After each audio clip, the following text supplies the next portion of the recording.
Hello everyone, I am Renowned Zero. We are back again talking about how a Dragon Age writer is now blaming the quote-unquote anti-fans for the game's failures while ignoring the industry's role in massive flops. That's right, the game that went through 10 years of development hell, the game that told you that this would be a trans allegory story. You know, you have to become trans in this game in order to 100% the game.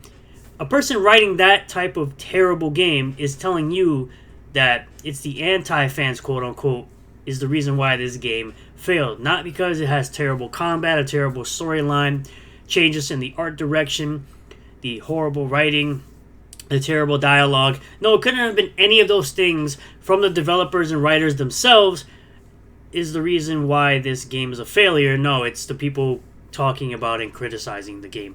So let's get into this article here from that Park Place.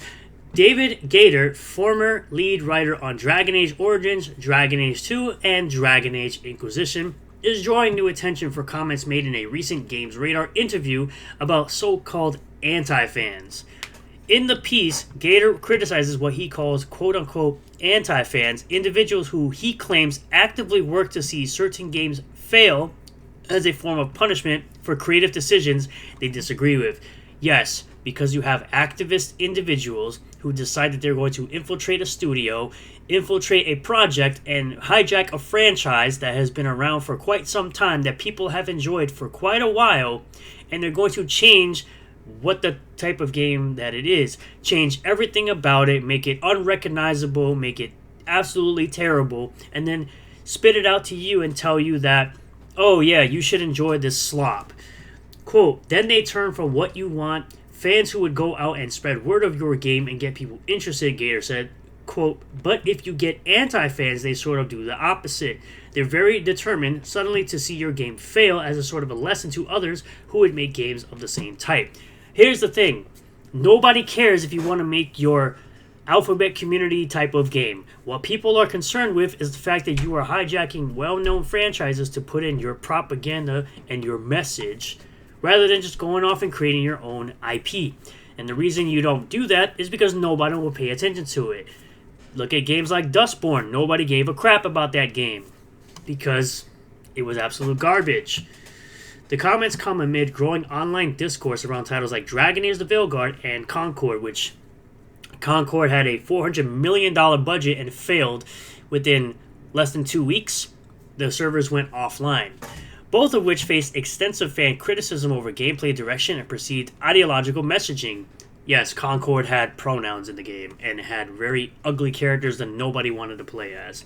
Gator, who has not worked at BioWare since January 2016, did not contribute to the Veilguard, which was developed long after his departure. The game was released in October 2024 and met with divisive reception from longtime fans because it was unrecognizable and it was absolute trash, according to the longtime fans. For context, Gator was a key figure at BioWare during what many fans consider the studio's golden age.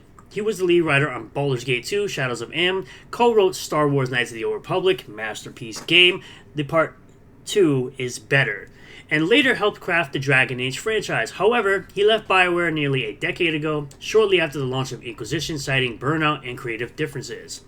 After BioWare, Gator briefly joined Beamdog as a creative director before founding Summerfall Studios in 2019. He led development on Stray Gods, the role-playing musical released in August 2023. Never heard of that game at all. In the interview, Gator went on to argue that fandoms have changed, becoming more entwined with personal identity and more hostile towards creative deviations. This is not a creative deviation. This is an absolute destruction of the franchise that was Dragon Age that is now a complete flop. More and more fandoms are making the things that they're fans of integral to their identity, he said, and if it's integral to their identity, anything that affects it or insults it, insults them. Yeah, because being part of a fandom and caring about the things that you are a fan of is terrible, according to you. He added that this evolution is making it harder for game developers to engage with a broader player base, as hostility often drowns out genuine criticism. Yeah, because the people who are genuinely criticizing the game aren't genuine, right? This, in his view, has led to developers withdrawing from public forums to avoid culture war, quote-unquote, flare-ups. Gator's framing echoes arguments previously made by other developers attached to controversial or underperforming projects, where criticism from fans is redefined as targeted antagonism. But that argument falls apart when stacked against the performance of games like Dragon Age: The Veilguard. This wasn't a case of a small group of so-called anti-fans tanking a game out of spite. It was the broader gaming audience that turned away. From underwhelming preview reactions to low pre-order numbers and poor community sentiment, the signs of rejection were widespread and organic. The game didn't fail because of targeted sabotage. It failed because the market responded honestly. Yes, the market decides whether your product succeeds or fails. When a title doesn't resonate with longtime fans or general players, it's not a conspiracy, it's a product problem. Blaming criticism rather than confronting creative missteps often only widens the disconnect between developers and their audiences. It's the same reason why Final Fantasy XVI did not do as well as its predecessors, because people want turn-based. We don't want action combat for the most part when it comes to our Final Fantasy games. You can see this with Expedition 33 being a huge example of why Final Fantasy should have always stayed turn-based.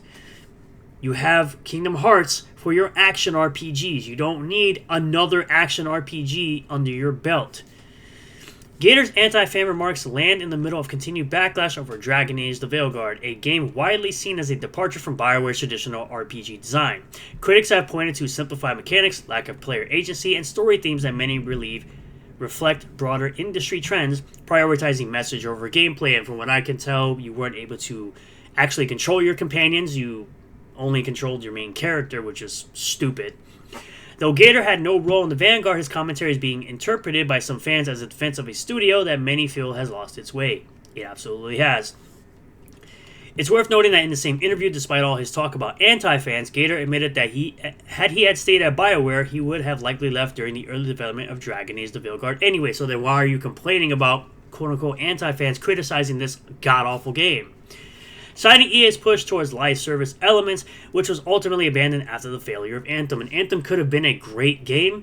The gameplay for that game was absolutely phenomenal, and they could have taken that game far. But the marketing of that game was an absolute scam, because it was nothing like what was shown in the marketing. Even if I had stayed, I would have left eventually. What devil's contract that would have been. While Gator's frustration with hostile online discourse surrounding Dragon Age and other titles may be understandable to some, his depiction of fans as quote-unquote anti-fans raises uncomfortable questions about how much responsibility developers bear for the reception their games receive. It is 100% on the developer on how their game is received. If your game is not good, you're going to get criticized for it being bad. If your game is good, then it's going to be praised, as it should be. Games like Expedition 33 and Oblivion Remastered both came out at $50 price points, and they were phenomenal games.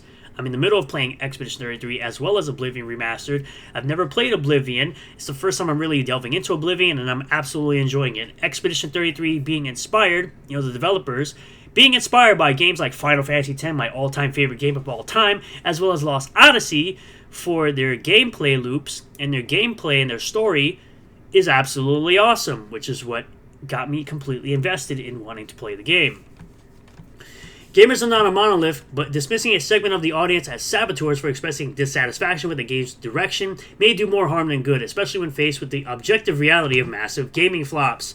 As BioWare struggles to reclaim its once dominant reputation, perhaps listening rather than lecturing would be a better starting point. So the next thing they're going to do is make Mass Effect 5, which Mass Effect Andromeda was an absolute flop as well, especially after Mass Effect 3's absolutely terrible ending that they tried to fix later on with free DLC, and you really still only had the choice of 4 colors: green, red, blue, and do nothing. That was literally your choices for endings. The ending of Mass Effect 3 was absolute dog water. After hundreds of hours that people have put in between Mass Effect 1, Mass Effect 2, and Mass Effect 3, transferring their storylines and character interactions among every single game, you ended up with nothing. Literally seeing things like all the choices you've made between those 3 games, literally meaning nothing. It's absolutely crazy that a developer like BioWare, being so highly regarded with games like Knights of the Old Republic 1 and 2, Jade Empire, and Mass Effect 1, 2, and 3, can't seem to pick up the pieces of their broken studio after Dragon Age: The Veilguard and just give people what they want with Mass Effect 5, and just give them a game that isn't, filled with propaganda and bullcrap. Give them a great story, give them great gameplay, and that's it. even a great character creator would be awesome. So let me know what you guys think in the comment section down below about this. Thank you all for checking out this video. Really do appreciate all the new subscribers, returning subscribers, new viewers, and returning viewers. If you do like this video, smash the like button. Comment below if you feel about this. Subscribe for more content. Hit the bell for notifications. Set the bell to all. That way you'll get a notification anytime I post a new video or go live on the channel. And I'll see you all in the next one. Peace.